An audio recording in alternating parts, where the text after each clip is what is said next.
Hello दोस्तों, welcome to PRT teacher classes. कैसे हो आप सभी? उम्मीद करता हूँ अच्छे होंगे। मैं विकास किशोर कौशल आप सभी का स्वागत करता हूँ पीआरटी टीचर क्लासेस में। कहते हैं कि जीतेंगे हम, खुद से ये वादा करो, कोशिश हमेशा ज़्यादा करो, किस्मत भी रूठे पर हिम्मत न टूटे, बस इतना मजबूत इरादा करो। कहना सिर्फ इतना है कि समय परिस्थिति कुछ भी हो, ठीक है, कुछ भी समय परिस्थिति हो, आप कितने भी टूट गए हों, हाल हालांकि आज के समय में मैं बार बार कहता हूँ कि मनुष्य बना था मानवता और प्रेम के लिए, पैसा बना था इस्तेमाल के लिए। आज मनुष्य इस्तेमाल किया जा रहा है और पैसे से क्या किया जा रहा है? प्रेम किया जा रहा है। तो पैसा कमाने की होड़ लगी हुई है। तो उसी लिए कह रहा हूँ कि अगर आपको हमेशा खुश रहना है, एक चीज जान लीजिए, कहते हैं लोग कि लास्ट में कुछ नहीं बचता है, क्या लेके आए हो क्या लेके जाओगे, लास्ट की लास्ट में देखेंगे। अभी जो जीवन में चल रहा है ना, वो सिर्फ पैसा मायने रखता है। तो कहा ना कि आप इतनी मेहनत करिए कि आपकी तकदीर बदल जाए, आपकी किस्मत में ना हो फिर भी वो आप में, आपकी किस्मत में आ जाए, आपके हक में आ जाए, और आपकी मेहनत से ये चीज़ होगा। ठीक है, बाकी इस बीच में मैं बार बार यही कहता हूँ कि बहुत कुछ छूटेगा, बहुत कुछ चला जाएगा, बहुत कष्ट मिलेगा आपको, मिलने दीजिए। ये एक दिन कष्ट मुस्कान में बदलेगी, आपका जीवन अच्छा होगा, आपको उससे बेहतर मिलेगा और मिल रहा है। हकीकत में बताऊं तो मैं आपको बता दूं कि इस समय मैं अपना पर्सनल एक्सपीरियंस बता रहा हूँ। अभी तो मैं आप लोगों को पढ़ा रहा हूँ ऑनलाइन, 183 लोग जुड़े हुए हैं, बढ़ ही नहीं रहे हैं। अब बढ़ेंगे तो ठीक है, नहीं बढ़ेंगे तो भी कोई बात नहीं, लेकिन मेरे जीवन में चेंजेस बहुत आ रहे हैं। ठीक है, पहले वो चीज़ें नहीं थी, अब बहुत चीज़ें देखने को मिल रही हैं। टीचर होने के नाते, चाहे प्राइवेट टीचर के नाते, चाहे जो भी, सम्मान बहुत मिलता है। बच्चे बहुत चीज़ों को समझने और शेयर करते हैं, अपनी भावनाओं को शेयर करते हैं, अपनी भावनाओं को शेयर करते हैं, अपनी चीज़ों को बताते हैं। ठीक है, तो वो चीज़ें देखने को मिल रही हैं। आप विश्वास नहीं करोगे, मैं नाम नहीं लूँगा, कल मेरी ही क्लास में अभी उसने बीएड कंप्लीट किया है और जूनियर के लिए तैयारी कर रही है, और उससे चर्चा हो रही थी। जानते हो उसका एक एक कमी है उसके अंदर।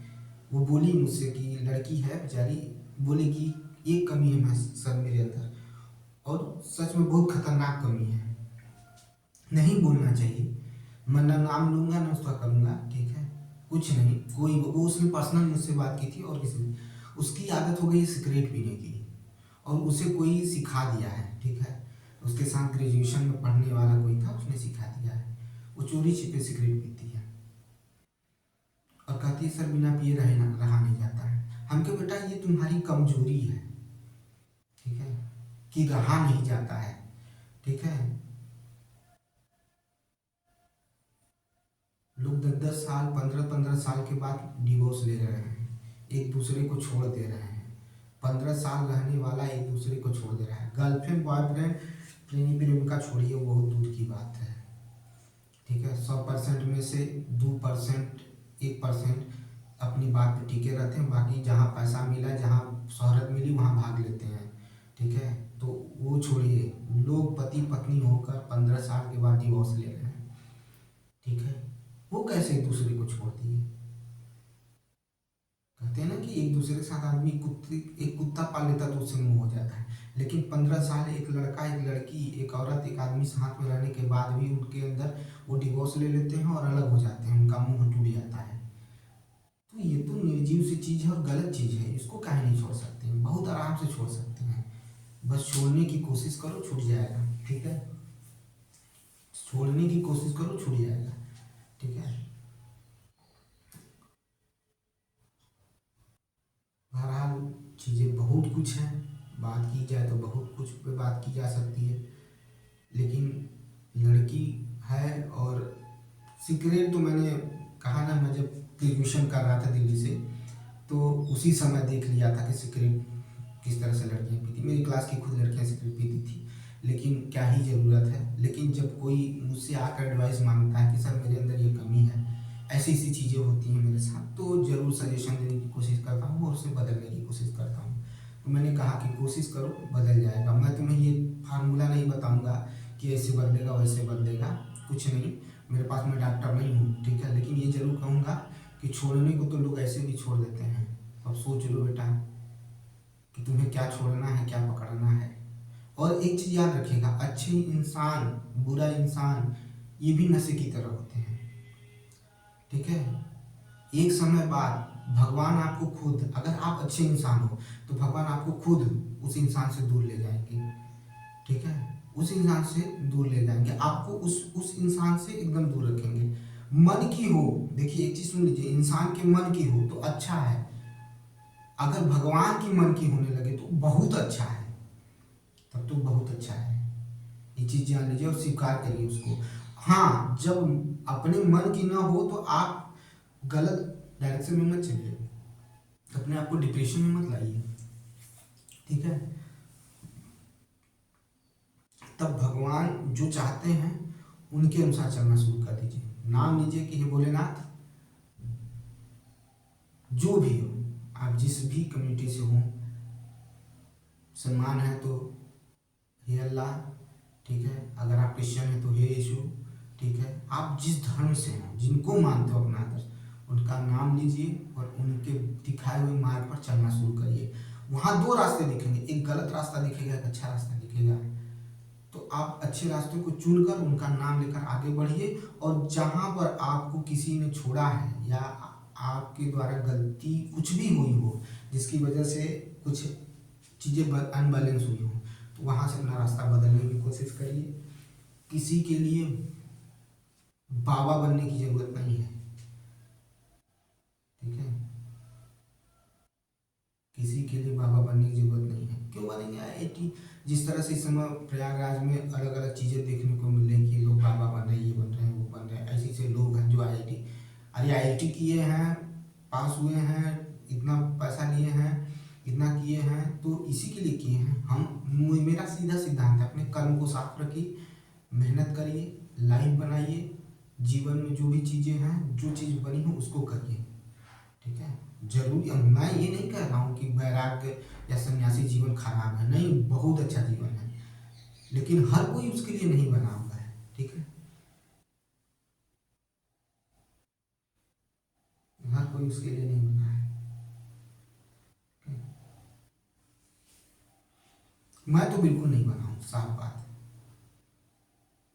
क्योंकि मैं सन्यासी बनूंगा, उस सन्यासी बनने में माँ बाप, भाई बहन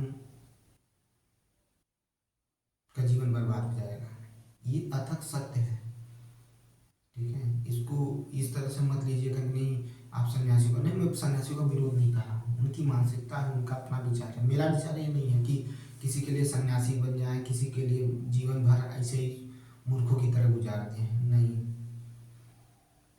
इस जन्म में तो कतई नहीं। इस जन्म में मीरा और राधा का कोई सम्मान नहीं है, ठीक है। लोग नाम लेते हैं बड़े प्रेम से, लेकिन जब राधा और मीरा बनने का समय आता है, ठीक है, श्रवण कुमार बनने का समय आता है ना, तो सबका हालत खराब हो जाता है। यही सच्चाई है, जितना जल्दी स्वीकार कर लेंगे उतना अच्छी बात है।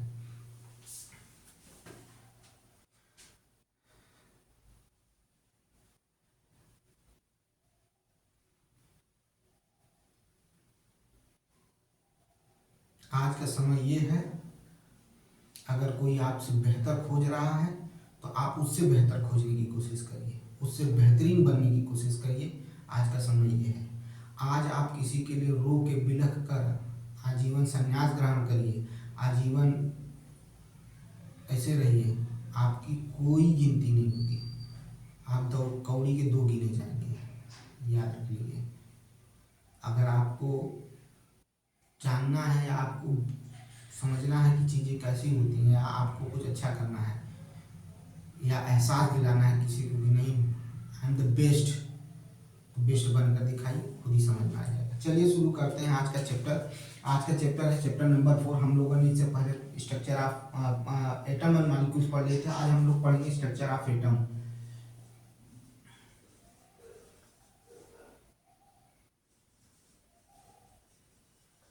ठीक है, और एक चीज और सुनिएगा, एटम और मॉलिक्यूल, स्ट्रक्चर ऑफ एटम, इस चैप्टर का क्वेश्चन आंसर जैसे ही ये चैप्टर खत्म होगा तुरंत लेके आऊंगा।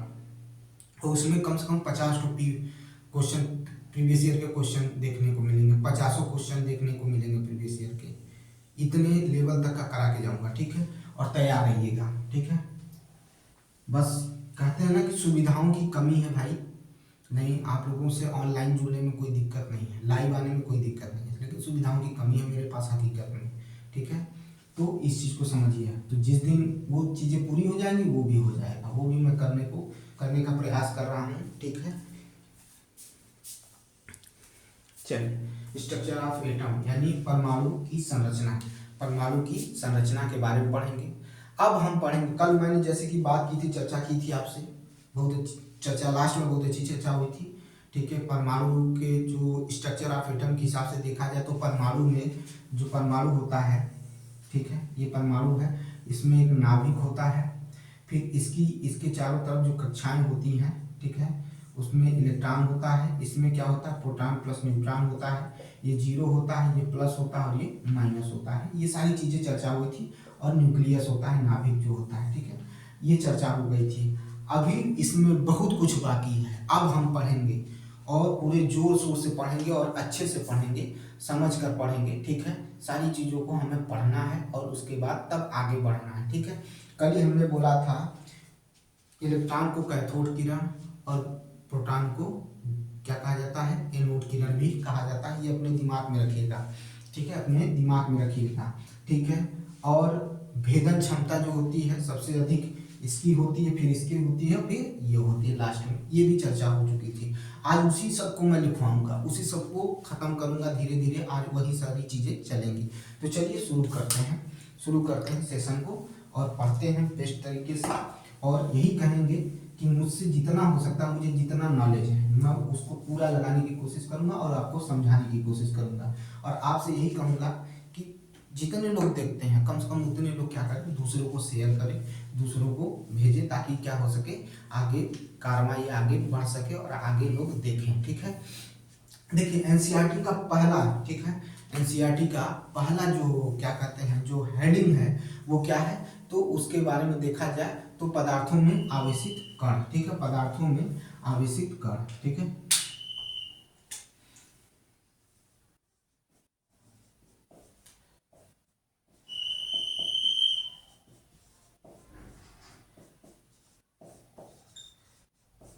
ठीक है, पदार्थों में आवेशित कण के बारे में पढ़ना है, ठीक है, पदार्थों में आवेशित कण के बारे में क्या करना है, पढ़ना है। 19वीं सदी के, ठीक है, 19वीं सदी तक पहुंचते पहुंचते, ठीक है, 19वीं सदी में, ठीक है, 19वीं सदी में, ठीक है, क्या हुआ था कि यह कंफर्म हो गया था कि जो एटम है, ठीक है, जो एटम है यह अविभाज्य कण नहीं है, यह विभाज्य कण है। कम से कम एक तो है ही पाया जाता है, वो कौन है, इलेक्ट्रॉन है। कौन है, इलेक्ट्रॉन है। कौन है, इलेक्ट्रॉन, एक तो पाया जाता है, ठीक है, एक तो पाया जाता है, वो कौन है, इलेक्ट्रॉन है, जिसकी खोज किसने कर दी थी, तो थॉमसन ने कर दी थी। किसने की थी, थॉमसन ने कर दी थी, ठीक है, जे थॉमसन ने इसकी खोज कर दी थी। इतना ये समझ में आ गया था कि अविभाज्य है, ठीक है, ये याद रखिएगा, ये चीज निकल कर आ गई थी। उसके बाद जो गोल्ड स्टीन थे, ठीक है, किसकी बात कर रहा हूँ, गोल्ड स्टीन, ठीक है, गोल्ड स्टीन, ठीक है, 1886 में, 1886 में, ठीक है, 1886 में एक विकिरण की खोज की है जिसका नाम था कैनाल रे। कौन था, कैनाल रे, ठीक है, एक विकिरण की खोज की है कैनाल रे, ठीक है, एक विकिरण की खोज की कैनाल रे। इसी कैनाल रे के जरिए क्या हुआ था, अन्य परमाणुविक जो कण है उनकी खोज होना शुरू हो गई और इससे मिला कौन, तो प्रोटॉन मिला। कौन मिला, तो प्रोटॉन मिला, ठीक है, प्रोटॉन मिला, ठीक है, प्रोटॉन मिला, ठीक है। और प्रोटॉन जो था यह एक क्या था, धनात्मक आयन था, ठीक है, क्या था, पॉजिटिव आयन थे, ठीक है। दूसरी चीज इसका जो मास था, इसका जो मास था, ठीक है, इसका जो मास था वो मास जो है वो इलेक्ट्रॉन के मास से कितना था, 2000 गुना था, ठीक है, कहा जाए तो मल्टीपल था, ठीक है, 2000 गुना था, ठीक है, 2000 गुना अधिक था किसका, तो प्रोटॉन का मास, ठीक है, प्रोटॉन का मास इतना अधिक था, ठीक है। जो उसके बाद क्या हुआ, अब मैंने क्या कहा कि इसका जो ये क्या था, तो ये कैसा था, तो ये पॉजिटिव आयंस थे, और इसी के इक्वल क्या था, इसी के इक्वल क्या था, तो इलेक्ट्रॉन था, ठीक है, लेकिन क्या थे, दोनों विपरीत थे, दोनों विपरीत थे, ठीक है, दोनों क्या थे, विपरीत थे। 2 मिनट रुकिएगा। चलिए देखिए ये चीज हो गया। अब क्या कह रहा हूं कि प्रोटॉन का जो द्रव्यमान इकाई था वो कितना था, 1 था, ठीक है, द्रव्यमान इकाई, आवेश बताने लगे, द्रव्यमान इकाई कितना था, तो 1 था, और वही किसका, प्रोटॉन का, इलेक्ट्रॉन का द्रव्यमान इकाई क्या था, नगण्य था। याद रखिएगा, ये छोटी छोटी चीजें याद रखिएगा, ऐसा नहीं है कि हम फालतू बात कर रहे हैं, नहीं, ये डिटेल से आपको जो बताया जा रहा है ना, ये काम का है, ठीक है। तो जो इलेक्ट्रॉन का द्रव्यमान इकाई था वो नगण्य था, ठीक है, लेकिन इसका द्रव्यमान इकाई 1 था, इसका आवेश +1 था, किसका, प्रोटॉन का, और जबकि इलेक्ट्रॉन का आवेश -1 था। ये भी याद रखिएगा, ठीक है, ये भी याद रखिएगा, ठीक है, याद रखने वाली चीजें, इसीलिए इसको बार बार बता रहे हैं, नहीं अगर हमें वो चीजें इसमें अगर इम्पोर्टेंट नहीं होता तो हम आपको नहीं बताते, ठीक है। और इसके बाद देखिए, इलेक्ट्रॉन, कहा गया कि इलेक्ट्रॉन और प्रोटॉन इस तरह से व्यवस्थित है परमाणु के अंदर, इस तरह से व्यवस्थित है कि आपस में क्या कर रहे हैं, एक बंध बनाते हैं, आपस में क्या बनाते हैं, एक आकर्षण बल के जरिए जुड़े होते हैं, ठीक है, जिससे क्या होता है, जो परस्पर आवेशों का जो बैलेंस होता है वो कैसा होता है, संतुलित, यानी बैलेंस संतुलित होता है, ठीक है, याद रखिएगा, बैलेंस होता है, ठीक है। परमाणु में प्रोटॉन क्या होता है, सबसे भीतरी भाग में होता है, ये चीज निकल कर आ गई थी कि परमाणु जो होता है, परमाणु में जो प्रोटॉन होता है सबसे भीतरी भाग में पाया जाता है, और इलेक्ट्रॉन क्या होता है, उसके चारों तरफ क्या करता है, क्या करता है, आसपास उसके रहता है, ठीक है। इसी के बाद क्या है, परमाणु संरचना की बात करते हैं। परमाणु संरचना क्या होता है, अब तक के अनुसार ये पता चला कि परमाणु संरचना 2 मूल कणों से मिलकर बना होता है, ठीक है। एक कण जो होता है वो भीतरी भागों में पाया जाता है, दूसरा कण जो होता है वो क्या होता है, क्या होता है, चारों तरफ फैला होता है, ठीक है। ये किसने कहा था, कि ये सारी चीजें निकल कर आती हैं, ठीक है, क्या निकल कर आती हैं, और यहीं से डाल्टन की जो थ्योरी थी उसमें क्या हो गया, गड़बड़ी आई, ठीक है। डाल्टन की जो थ्योरी थी उसमें क्या देखने को मिला, गलत साबित हुआ, क्यों, क्योंकि उन्होंने कहा था कि परमाणु अविभाज्य कण है, ठीक है, विभाजित तो नहीं होता है, लेकिन यहाँ तो विभाजित हो रहा है। इसी तरह से जे थॉमसन ने भी अपने परमाणु मॉडल दिए, और जे थॉमसन का परमाणु मॉडल मैंने पढ़ा रखा है, आपको वो पढ़ाऊंगा नहीं, ठीक है, वो पढ़ाऊंगा नहीं, उसमें आपको बताया था कि उसको क्या क्या कहते हैं, प्लम पुडिंग मॉडल कहा जाता है, ठीक है, रेजिन पुडिंग मॉडल कहा जाता है, या तरबूज मॉडल कहा जाता है। कहा गया था कि उसमें जो खाने योग्य भाग है वो पॉजिटिव क्षेत्र है, पॉजिटिव एरिया है, और जबकि उसमें जो प्लम बीज जो है वो क्या है, वो इलेक्ट्रॉन है, ठीक है, इसी तरह से उसमें वितरित है। ये मैंने आप पर चर्चा कर दी थी बेटा, इस पर मैं चर्चा करूंगा नहीं, ठीक है, न डाल्टन थ्योरी पर चर्चा करूंगा, न इस पर चर्चा करूंगा, ठीक है, ये चीज याद रखेगा, वो मैं नहीं बताऊंगा, ठीक है, आपको ये सारी चीजें कर दी थी। अब मैं करूंगा किसके बारे में बात कर, अब मैं बात करूंगा रदरफोर्ड के परमाणु मॉडल पर, ठीक है। इसको कम से कम स्क्रीन शॉट ले लीजिए ताकि समझने के लिए काम आए, आपको स्क्रीन शॉट लीजिए। चलिए, एटॉमिक थ्योरी ऑफ रदरफोर्ड पढ़ना है, क्या पढ़ना है, एटॉमिक थ्योरी ऑफ रदरफोर्ड के बारे में पढ़ना है। पहले समझिएगा, अर्नेस्ट रदरफोर्ड, अर्नेस्ट रदरफोर्ड क्यों आए, क्यों आए, तो पहली चीज तो इन्होंने नाभिक की खोज की, ठीक है।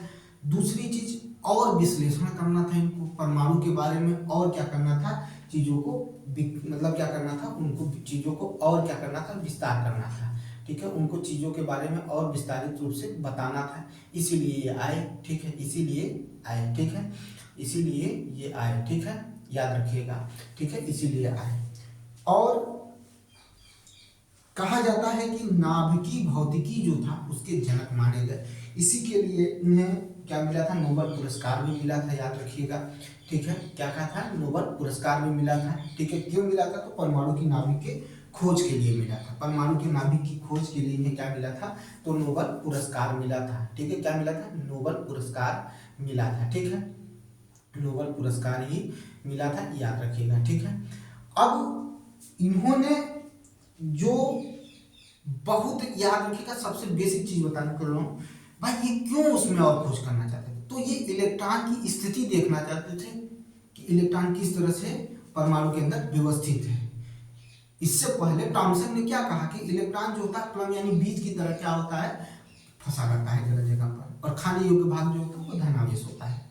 लेकिन इनको क्या करना था कि नहीं भाई, हमें पता करना है कि इलेक्ट्रॉन कैसे है, किस तरह से है। कहा जाता है कि जिनके भाग्य में जो होता है वो मिलता है, ये गलत बात है। आप प्रयास करिए, ठीक है। वो प्रयास नहीं करते तो नाभिक की खोज नहीं होती, वो प्रयास नहीं करते तो उन्हें परमाणु के अंदर कुछ क्षेत्र जो थे खाली थे, कुछ क्षेत्र जो थे केंद्र का भाग जो था वो ठोस था, ठीक है।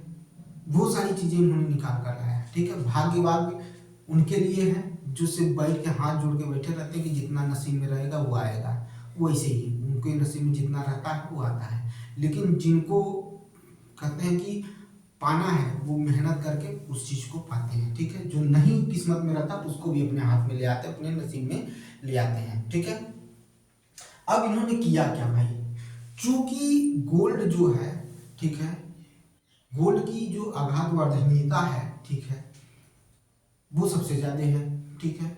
तो उन्होंने क्या किया, सोने की पतली पन्नी ली, सोने की पतली पन्नी, इतनी पतली पन्नी कि परमाणुओं को एक के ऊपर एक रखा जाए, ठीक है, हजारों को, तब जाकर उसका क्या मिलेगा, एक कहते हैं कि लेयर मिलेगा, ठीक है। तो सोने की पतली पन्नी ली और इन्होंने अल्फा कण का उपयोग किया किसके लिए, तो टकराने के लिए, उस पर टकराव कराने के लिए। इसने किया था तो रदरफोर्ड ने किया था। इन्होंने सोने की पतली पन्नी को क्यों चुनी, इसका कारण मैंने बता दिया, क्योंकि यह क्या होता है, आघातवर्धनीयता के कारण बहुत पतली पन्नी में परिवर्तित हो सकता है। क्या हो सकता है, पतली पन्नी में क्या हो सकता है, परिवर्तित हो सकता है, ठीक है। सोने की पतली पन्नी, ठीक है, मैंने अभी बोला कि 1000 परमाणुओं को एक के ऊपर एक रखेंगे तब जाकर एक लेयर तैयार होगा सोने की पतली पन्नी का, ठीक है। याद रखिएगा, ये मैंने कह दिया था, ठीक है। और अल्फा कण जो है वो द्विआवेशित हीलियम कण है, याद रखिएगा। अल्फा कण जो है, अल्फा कण जो है, ठीक है, कण जो है वो आवेशित हीलियम कण है। क्या है, हीलियम कण है, द्विआवेशित हीलियम कण है, ठीक है। द्विआवेशित क्या है, हीलियम कण है, ये याद रखिएगा। अल्फा कण जो है वो द्विआवेशित हीलियम कण है, याद रखिएगा। इस चीज को समझने की कोशिश करिए। अभी सब कुछ बताएंगे, सब कुछ समझाएंगे, पहले समझने की कोशिश करिए, ठीक है। और क्या है, चूंकि भैया ये कैसा है, तो धन आवेशित है। इसका अभी धन आवेशित होने का मेन कारण मिलेगा, अभी समझ में आएगा। धन आवेशित है भाई, क्यों लिए धन आवेशित, ऋण आवेशित कोई लेना ना चाहिए था, नहीं भाई, क्योंकि हमें पहले से पता था इलेक्ट्रॉन कैसा है, ऋण आवेशित है। क्या है, ऋण आवेशित है, तो उसके अपोजिट हमने क्या लिया, धन आवेशित लिया।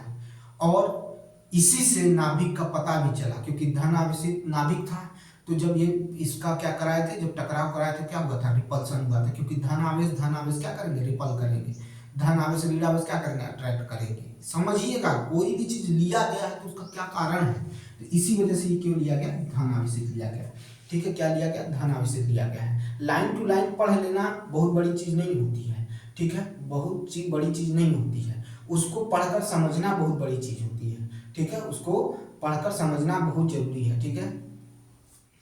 अब अगर बात करें कि अल्फा कण का द्रव्यमान, तो 4u था, कितना था, 4u था। अभी इससे पहले मैंने बात किया इलेक्ट्रॉन का द्रव्यमान नगण्य था, जबकि प्रोटॉन का द्रव्यमान 1 था, याद रखिएगा। इसका कितना है, 4u है, काफी अधिक है। तो जिसका द्रव्यमान अधिक होगा बाबू, तो उसका क्या होगी, ऊर्जा भी क्या होगी, अधिक होगी। इसमें पर्याप्त ऊर्जा थी, जब ये गति कर रहा था तो इसमें पर्याप्त ऊर्जा थी, ठीक है। जब ये गति कर रहा था तो इसमें क्या थी, पर्याप्त ऊर्जा थी, ठीक है, याद रखिएगा। और यह अनुमान था कि अल्फा कण सोने के परमाणु में विद्यमान अपरमाणुविक, ठीक है, कणों के द्वारा विक्षेपित होंगे। भाई देखिए, बात वही आई कि विक्षेपित होंगे, ठीक है, विक्षेपित होंगे, समझने की कोशिश करिए। अपरमाणुविक कण या मूल कणों की वजह से क्या होंगे, विक्षेपित होंगे, मूल कणों की वजह से क्या हो जाएंगे, विक्षेपित हो जाएंगे, ठीक है, विक्षेपित हो जाएंगे। समझ में आई बात। चूंकि अल्फा कण प्रोटॉन से बहुत अधिक भारी था, मैंने कहा ना भाई, वो 1u है और ये क्या है, 4u है, भारी तो है ही ना, इलेक्ट्रॉन तो नगण्य है, लेकिन ये कितना है, ये 4u, ये 1u। देखिए हर चीज का मतलब निकलता है। जब आप बेसिक चीजों को पढ़ना शुरू करते हैं, उसको तोड़ना शुरू करते हैं, तब चीजों का काफी चीजें चेंज होकर देखने को मिलती है। मैं इस तरह नहीं पढ़ा रहा हूँ जो आप लोग 22 लोग देखते हैं, 20 लोग देखते हैं, 60 लोग देखते हैं। मुझे पता है एक दिन 1000 लोग देखेंगे, क्योंकि जब आपके पास कॉन्सेप्ट होगा, जब आप चीजों को और बेसिक के, देखिए कोई भी चीज होती है, क्योंकि मेरे सामने कोई बच्चे नहीं बैठे हुए हैं कि जब वो क्लास क्वेश्चन करेंगे तो और विश्लेषण होता है। मैं चीज़ों को सुधार कर करके नोट्स बना बना के पढ़ाने की कोशिश करता हूँ कि आपको वहाँ तक पहुँचाया जाए। क्योंकि मैंने कहा ना, मेरे पास लाइव होने का मतलब कोई दिक्कत नहीं है, लेकिन बस यही है कि मेरे पास सुविधाओं की कमी है, ठीक है। तो चीज़ों को इसी वजह से थोड़ा सा मुझे दिक्कत होती है, और कोई बात नहीं, ठीक है। तो क्या होता है, प्रोटॉन से बहुत भारी होता है, इसलिए इन्होंने अधिक विक्षेपण की आशा नहीं की थी। भाई चूंकि सही बात है।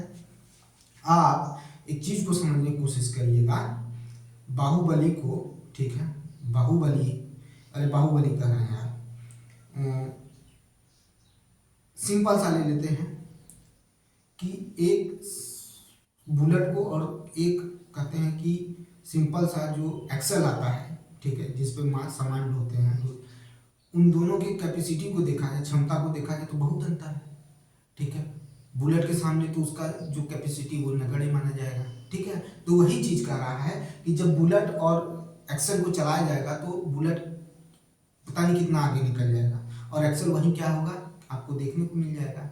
अगर इन दोनों को टकराया जाए, इन दोनों को आपस में भिड़ाया जाए, तो सोचिए क्या होगा, देखने को मिलेगा। तो हमें तो लगता है कि एक्सेल के परखच्चे उड़ जाएंगे, ठीक है। एक एग्जाम्पल दे रहा हूँ।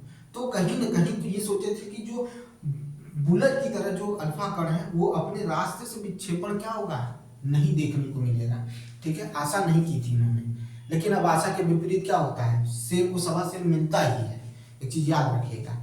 लेकिन अल्फा कण प्रकीर्णन प्रयोग ने आशा से बिल्कुल विपरीत परिणाम दिए, आशा से बिल्कुल विपरीत परिणाम दिए। वो परिणाम क्या क्या है, पहले हम लिख लेते हैं कुछ चीजें जो हमें बहुत जरूरी है, उसके बाद उसका रिजल्ट देखते हैं कि क्या रिजल्ट निकल कर आता है, ठीक है।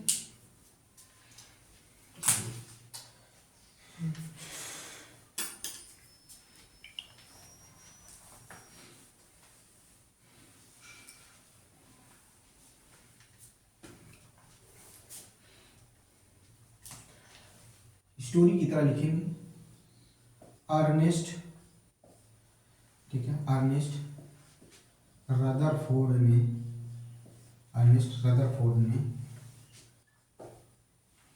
अर्नेस्ट रदरफोर्ड ने, अर्नेस्ट रदरफोर्ड ने इलेक्ट्रॉन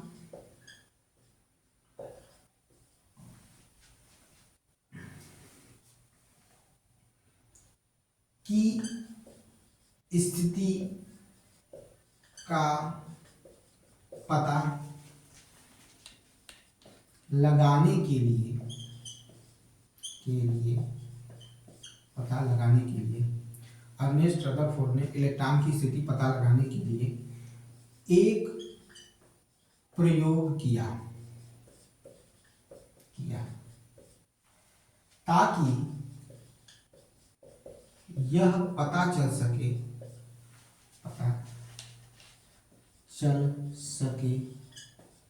कि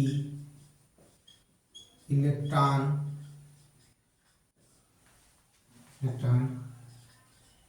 परमाणु में किस प्रकार व्यवस्थित है, ठीक है। ये सिर्फ एक कहते हैं ना कि पढ़ाने से पहले माहौल बनाना, वो माहौल बना रहा है, ठीक है, बस याद रखिएगा। इसके लिए तेज गति से चल रहे अल्फा कण, इसके लिए, ठीक है, इसके लिए, यही तो मेरे में कमी है भाई, इसके लिए तेज गति से चल रहे अल्फा कण को सोने की पतली पन्नी से टकराव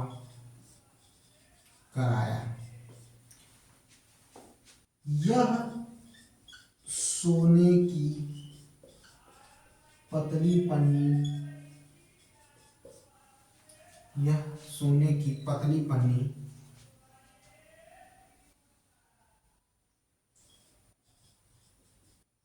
इतनी पतली, इतनी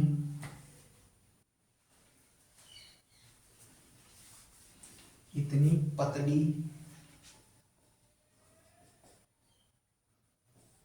पतली थी कि यह सोने की पतली पन्नी इतनी पतली थी कि अगर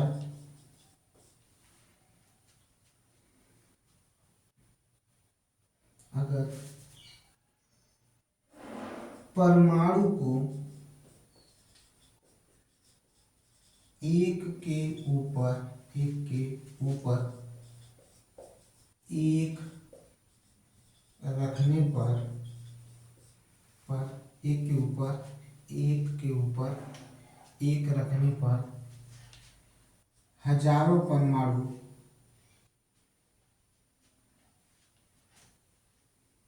अगर हजारों परमाणुओं को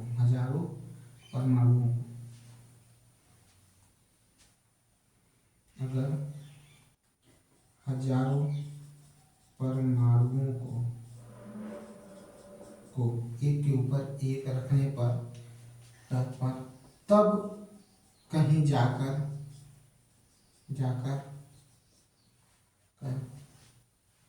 कर सोने की पतली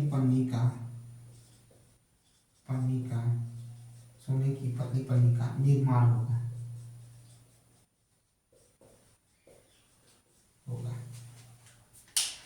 अर्नेस्ट रदरफोर्ड ने इलेक्ट्रॉन की स्थिति का पता लगाने के लिए एक प्रयोग किया ताकि यह पता चल सके कि इलेक्ट्रॉन परमाणु किस प्रकार व्यवस्थित हैं। इसके लिए तेज गति से चल रहे अल्फा कण को सोने की पतली पन्नी से टकराव कराया। यह सोने की पतली पन्नी इतनी पतली थी कि 1000 परमाणुओं को एक के ऊपर एक रखने पर तब कहीं जाकर सोने की पतली पन्नी का निर्माण होता है। ठीक है, पतली पन्नी का निर्माण होता है। चलिए, ये चीज समझ में आ गया होगा। अब इसका स्क्रीनशॉट ले लीजिएगा। चलिए,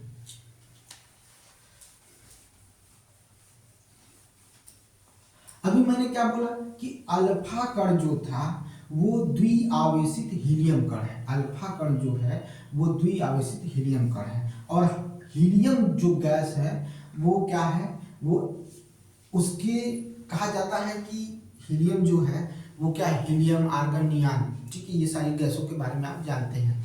ठीक है, तो हीलियम ही ऐसी गैस है जिसके बाहरी कक्षा में केवल 2 इलेक्ट्रॉन होते हैं, बाकी सब में क्या होता है, 8 होता है। याद रखिएगा, या अभी आगे हम बताएंगे, इसके बारे में चर्चा करेंगे। तो मैंने क्या कहा, चूंकि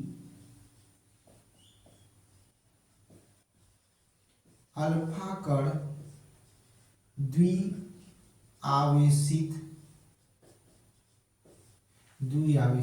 अल्फा कण, चूंकि अल्फा कण द्विआवेशित हीलियम कण है, द्विआवेशित हीलियम कण है। चूंकि अल्फा कण द्विआवेशित हीलियम कण है तथा इसका द्रव्यमान 4u है। यह धन आवेशित कण है, यह धनावेशित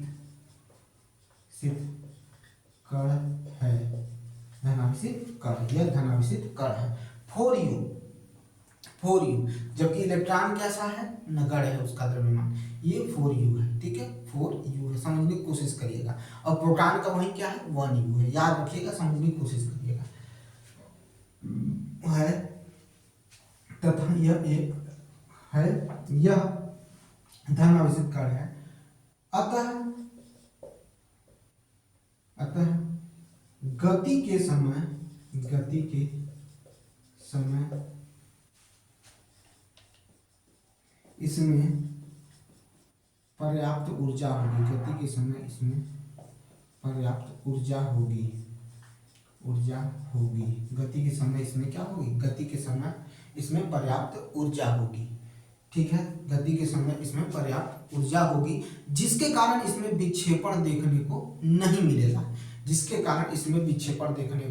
नहीं मिलेगा, ठीक है, विक्षेपण देखने को नहीं मिलेगा। ठीक है, क्यों नहीं मिलेगा, क्योंकि प्रोटॉन से अधिक भारी है, जिसके कारण इसमें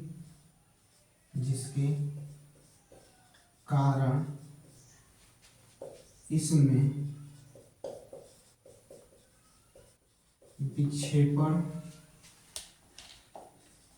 देखने को नहीं मिलेगा तथा जिसके कारण इसमें विक्षेपण देखने को नहीं मिलेगा, क्योंकि यह प्रोटॉन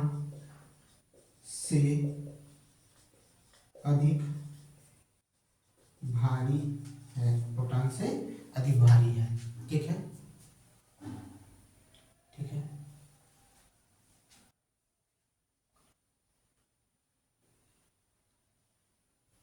परंतु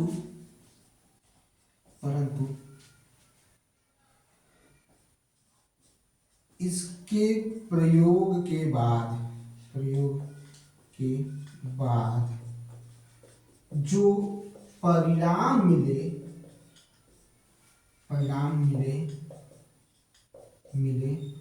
वो रदरफोर्ड के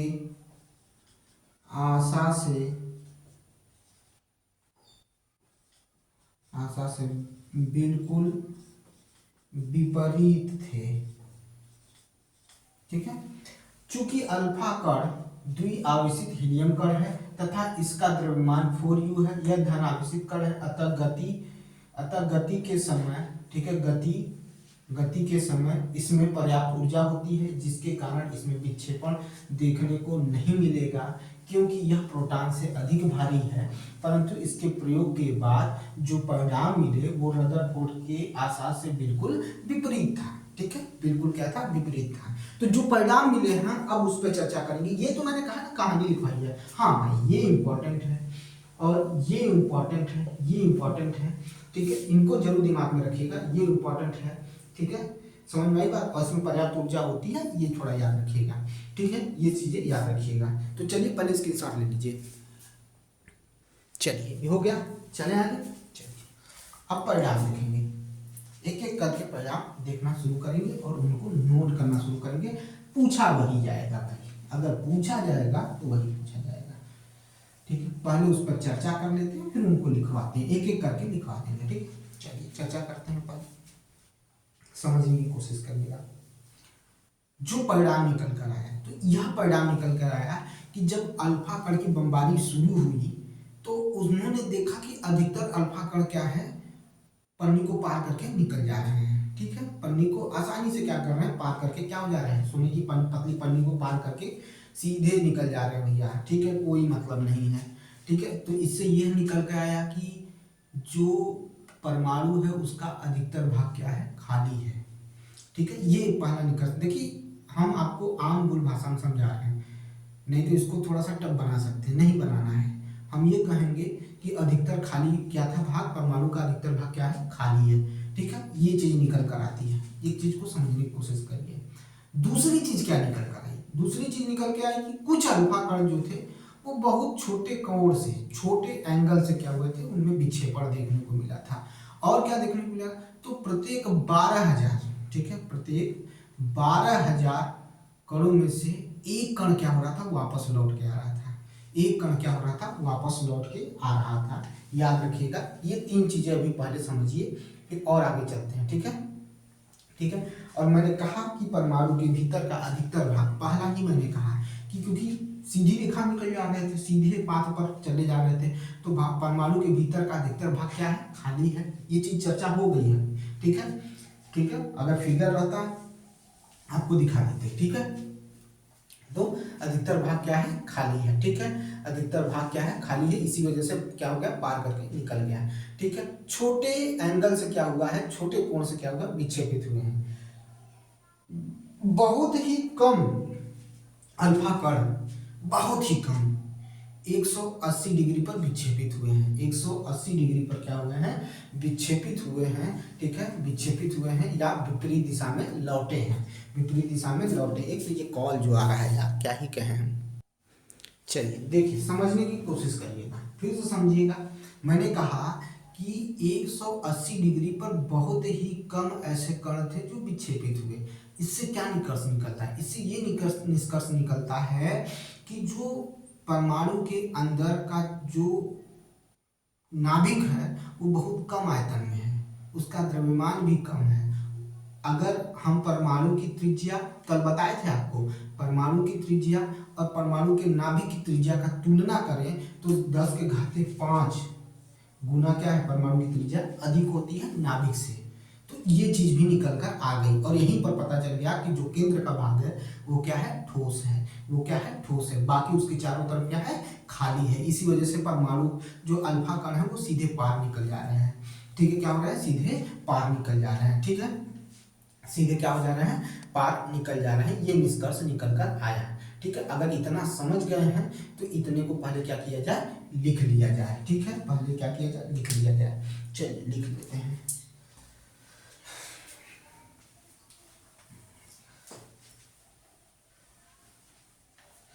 पहला,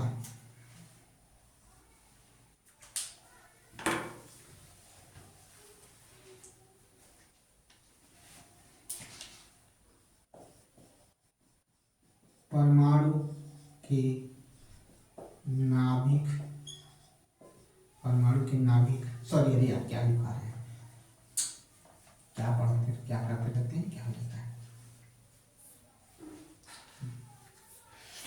हमने क्या लिखा, पहले क्या बोला था कि अधिकतर अल्फा कण क्या थे, परमाणु जो सोने की पतली पन्नी थी उससे क्या हो गए थे, सीधे पार करके निकल गए थे। यही बोले था, यही किए कहे थे, यही कहे थे भाई। तो इसी को लिखवाते हैं। ठीक है, इसी को लिखवाते हैं, इसी को करते हैं। ठीक है, परमाणु का अधिकतर भाग, अधिकतर भाग खाली होने की वजह से, होने की वजह से से से से अल्फा कण, अल्फा कण खाली होने की वजह से अल्फा कण, अल्फा कण, अल्फा कण बिना विक्षेपित हुए, बिना विक्षेपित हुए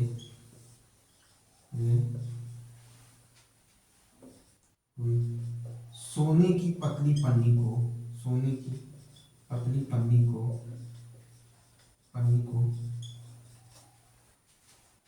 पार करके निकल गए, करके निकल गए, पार करके निकल गए, बिना विक्षेपित हुए। इससे यह पता चलता है, यह पता चलता है, पता चलता है, चलता है कि ये तो हो ही गया है, इसकी जरूरत नहीं है ना, एकदम नहीं जरूरत है, हो गया ये। ठीक है, दूसरा क्या है,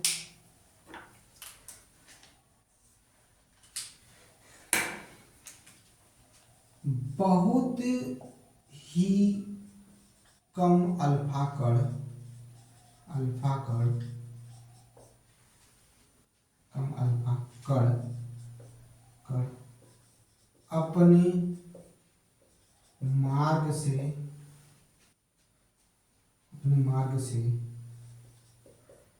छोटे कोण में, छोटे छोटे कोण से, छोटे कोण से विक्षेपित हुए, विक्षेपित हुए, ठीक है, विक्षेपित हुए,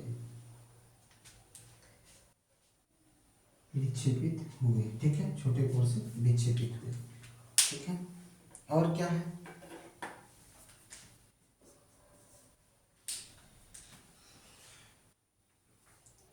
इस प्रयोग के, इस प्रयोग में प्रत्येक 12,000 कणों में से एक कण, प्रत्येक 12,000 कणों में से एक कण का विक्षेपण देखने को मिला, विक्षेपण देखने को मिला, वो भी कितना, 180 डिग्री पर, 180 डिग्री पर विक्षेपण देखने को मिला, ठीक है, 180 डिग्री पर विक्षेपण देखने को मिला, ठीक है। अर्थात परमाणु में बहुत ही कम भाग धन आवेशित है, धनावेशित है, बहुत ही कम भाग क्या है, धन आवेशित है, ठीक है, याद रखिएगा, बहुत ही कम भाग धन आवेशित है, ठीक है। इसको पहले कर लीजिए, परमाणु का अधिकतर भाग खाली होने की वजह से अल्फा कण बिना विक्षेपित हुए सोने की पतली पन्नी को पार करके निकल गए, बहुत ही कम अल्फा कण अपने मार्ग से छोटे कोण से विक्षेपित हुए। इस प्रयोग में प्रत्येक 12,000 कणों में से एक कण का विक्षेपण देखने को मिला, अर्थात बहुत ही कम भाग क्या है, धन आवेशित है, क्या है, बहुत कम भाग क्या है, धन आवेशित है, ठीक है। चलिए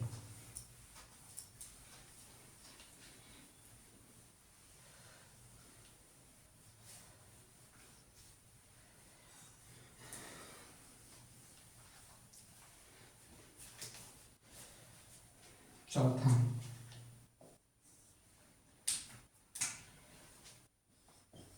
परमाणु का भीतरी भाग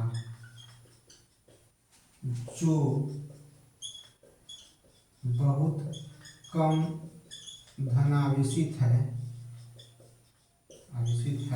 धनावेशित है, परमाणु का भीतरी भाग जो बहुत कम धनावेशित है, आवेशित है, वह परमाणु के नाभिक के रूप में चिन्हित किया गया,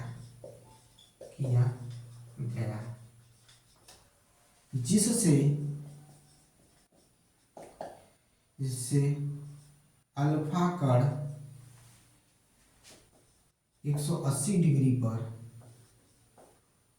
विक्षेपित हुए,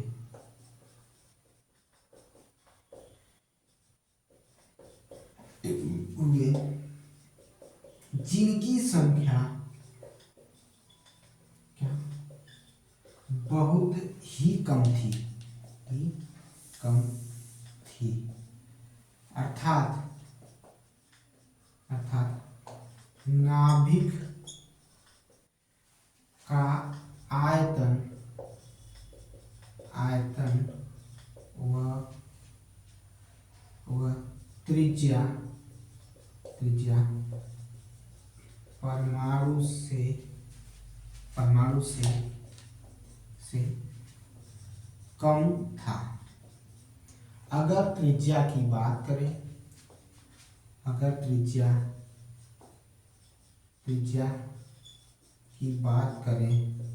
की बात करें तो परमाणु की त्रिज्या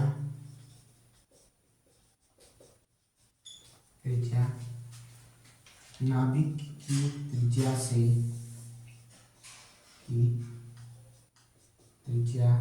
से 10⁵ गुना बड़ा है। नाभिक की त्रिज्या से 10⁵5 गुना बड़ा है। परमाणु का भीतरी भाग जो बहुत कम धनावेशित है वह परमाणु के नाभिक के रूप में चिन्हित किया गया, जिससे अल्फा कण 180 पर विक्षेपित हुए, जिनकी संख्या बहुत ही कम थी, अर्थात नाभिक का आयतन तथा त्रिज्या परमाणु से कम था। अगर त्रिज्या की बात करें तो परमाणु की त्रिज्या नाभिक की त्रिज्या से 10⁵5 गुना क्या है, बड़ा है। एक चीज याद रखिए, क्या करिए, याद रखिए इस चीज को, ठीक है, इसको याद रखिए, ठीक है, इसको याद रखिएगा।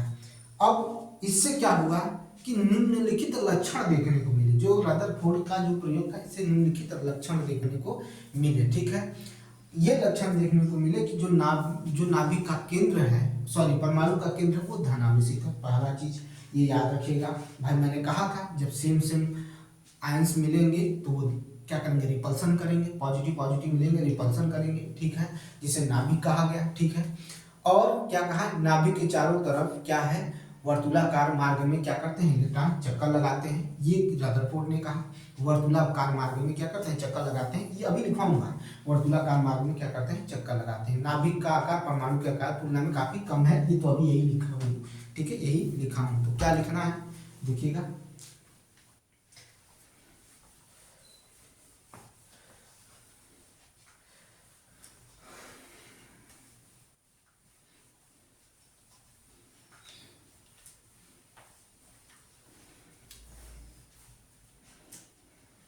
अगला अगला नाम नंबर नहीं याद है भाई, ठीक है, लिख लीजिए। रदरफोर्ड ने, ये क्या लिख दिया भाई, रदरफोर्ड ने यह निष्कर्ष निकाला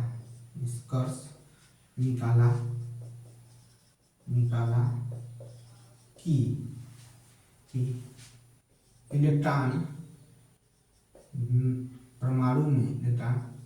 परमाणु में यही बोलना गलत हो गया, परमाणु में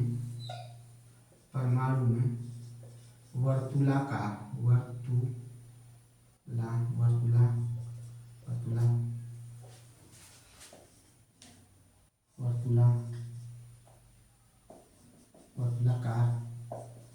मार्ग में चक्कर लगाता है, ठीक है, चक्कर लगाता है। रदरफोर्ड ने यह निष्कर्ष निकाला कि इलेक्ट्रॉन परमाणु में वर्तुलाकार मार्ग में चक्कर लगाता है। यही सबसे बड़ी कमी थी रदरफोर्ड की, यही सबसे बड़ी कमी थी, और इसी कमियों को हमें क्या करना है, लिखना है। इसी कमियों को हमें लिखना है, क्योंकि इसी पर तो क्या करेंगे, बोर जो है, नील्स बोर जो है, उसको सुधार करेंगे, उसको क्या करेंगे, सुधार करेंगे। अभी हमने बताया कि रदरफोर्ड ने ये कहा कि जो इलेक्ट्रॉन है परमाणु के अंदर वर्तुलाकार मार्ग में चक्कर लगाते हैं, ठीक है, क्या करते हैं, चक्कर लगाते हैं, ठीक है, समझ में आई बात। तो चक्कर लगाते हैं, चक्रण करते समय इलेक्ट्रॉन क्या होंगे, जब चक्रण करेंगे तो इलेक्ट्रॉन क्या होंगे, ठीक है, जब ऐसा होगा तो इलेक्ट्रॉन, क्या आपको लगता है कि जो इलेक्ट्रॉन होंगे वो अस्थायी हो पाएंगे, ठीक है, नहीं, क्यों, कोई भी आवेशित कण गोलाकार मार्ग में जब चक्कर लगाएगा तो वो त्वरित होगा, क्या होगा, वो त्वरित होगा, और जब त्वरित होगा तो उसकी ऊर्जा का विकिरण शुरू हो जाएगा, उसकी ऊर्जा का क्या हो जाएगा, विकिरण शुरू हो जाएगा, और जब ऊर्जा का विकिरण शुरू होगा बेटा इलेक्ट्रॉन का, तो वो अपनी ऊर्जा खोना शुरू करेगा, कम होगा, तो प्रोटॉन उसको अपनी तरफ खींच लेगा, और जब प्रोटॉन अपनी तरफ खींचेगा तो नाभिक से जाकर टकरा जाएगा, और नाभिक से जब टकरा जाएगा तो परमाणु का अस्तित्व ही खत्म हो जाएगा, परमाणु का क्या हो जाएगा, अस्तित्व ही खत्म हो जाएगा, परमाणु का अस्तित्व ही खत्म हो जाएगा। जबकि परमाणु क्या है, एक अस्थायी कण है, परमाणु क्या है, एक अस्थायी है, ठीक है, अस्थायी कण होता है, ठीक है, याद रखिएगा। तो सुनिएगा ध्यान से, किसका, रदरफोर्ड की कमियां।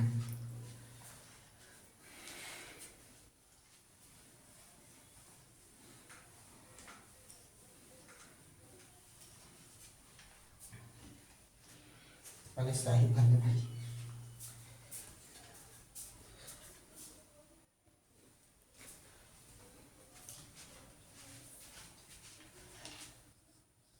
रदरफोर्ड के अनुसार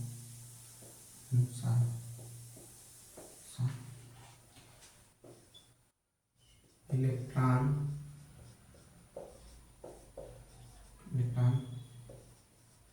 परमाणु में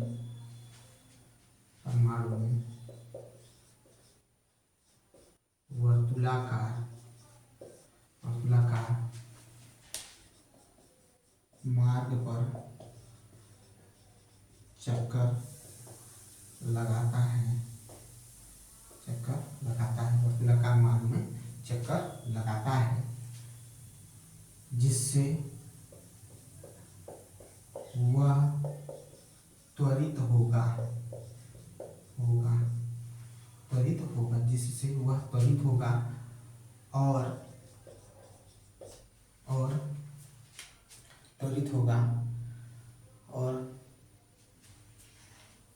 त्वरण के दौरान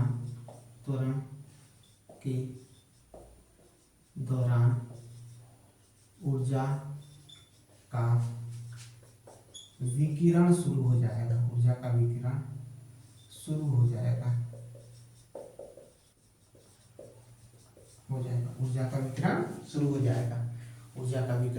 जाएगा,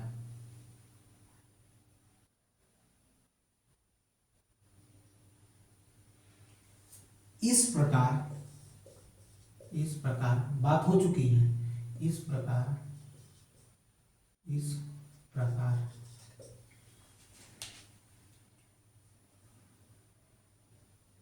इलेक्ट्रॉन अपनी ऊर्जा का विकिरण करेगा,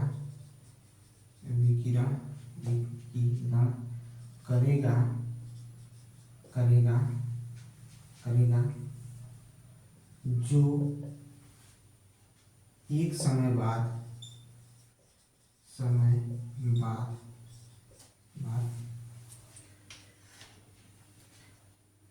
नाभिक से जाकर टकरा जाएगा,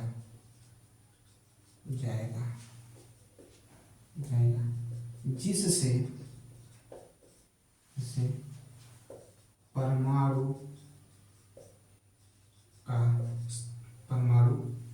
नष्ट हो जाएगा,